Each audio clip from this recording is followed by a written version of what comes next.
तो देखिए power star Pawan Singh जब से काराकाट आ रहे हैं भाई साहब, तब से उनको आना जाना लगा है काराकाट से। नहीं, जब से पावर स्टार पवन सिंह काराकाट आ रहे हैं, वहाँ से पावर स्टार पवन सिंह की पत्नी ज्योति सिंह और पावर स्टार पवन सिंह बड़े बड़े उथ में त्योहारों में पावर स्टार पवन सिंह जाते हैं वहाँ काराकाट घूमने।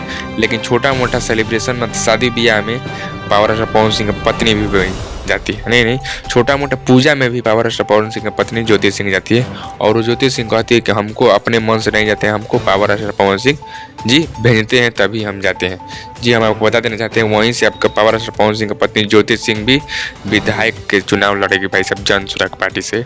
और पावर स्टार पवन सिंह की पत्नी लगन में भी आ रही है काली माई की पूजा में हर स्वर्ण के जा रही है। लेकिन पावर स्टार पवन सिंह के मतलब पावर स्टार पवन सिंह अनुमति देते हैं तभी जाती है, और पावर स्टार पवन सिंह भेजते हैं उनको, और उनको लड़ाएंगे विधायक से पावर स्टार पवन सिंह। ये अपडेट है पूरा। चलिए मिलते अगले वीडियो में कुछ अपडेट लेंगे।